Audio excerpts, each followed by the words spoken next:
सरकार गांव में कोल्ड स्टोरेज खोलने के लिए कुल लागत का 75% तक सब्सिडी देती है, जबकि राष्ट्रीयकृत बैंक कोल्ड स्टोरेज खोलने के लिए 80% तक लोन देते हैं। 10 लाख की लागत का कोल्ड स्टोरेज बनाने के लिए किसान को अपनी जेब से सिर्फ 2 लाख रुपए ही लगाना होता है। इस तरह 8 लाख रुपए का लोन मिलता है। इस राशि में भी समय से लोन की अदायगी करने पर 75% का अनुदान मिल जाता है। इस तरह कुल 5 लाख से भी कम की पूंजी में गांव में एक छोटा कोल्ड स्टोरेज खोला जा सकता है। इसमें आलू का ही भंडारण करें तो साल भर में कम से कम 5 लाख रुपए की बचत की जा सकती है।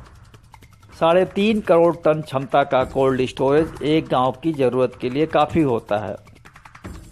Ministry of food processing industry या फिर जिला उद्यान अधिकारी प्रादेशिक कोऑपरेटिव फेडरेशन यानी पीसीएफ से इस बारे में ज़्यादा जानकारी हासिल की जा सकती है। कोल्ड स्टोरेज बनाने के लिए कुल इन्वेस्टमेंट की 75% की सब्सिडी नॉर्थ ईस्ट राज्यों और हिमाचल प्रदेश, जम्मू व कश्मीर, उत्तराखंड में है, जबकि अन्य राज्यों के लिए 50% सब्सिडी मिलती है।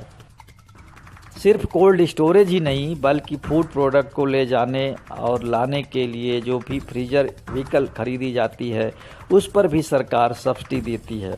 डिस्ट्रीब्यूशन फैसिलिटी के लिए भी सब्सिडी मिलती है।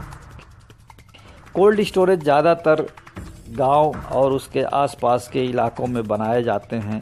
इसके लिए कोल्ड स्टोरेज के हिसाब से ज़मीन होनी चाहिए। ज़मीन की अधिकृत रजिस्ट्री होने के बाद मंत्रालय को एक तय फॉर्मेट में भरकर सब्सिडी के लिए अप्लाई करना होता है। सब्सिडी के लिए अप्रूवल मिलने के बाद बैंक आसानी से लोन दे देते हैं। राष्ट्रीयकृत बैंक कोल्ड स्टोरेज बनाने के लिए 2 श्रेणी के लोन देते हैं। पहला निर्माण के लिए और दूसरा कोल्ड स्टोरेज को किराए पर चलाने के लिए।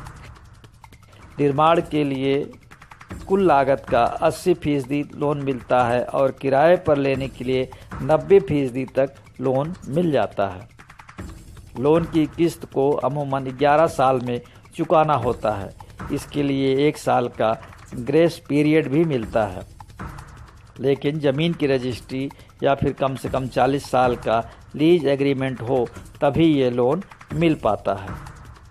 किसान भाइयों, आपको ये शो पसंद आया तो लाइक करें, शेयर करें और हाँ, कमेंट बॉक्स में अपनी राय ज़रूर लिखें।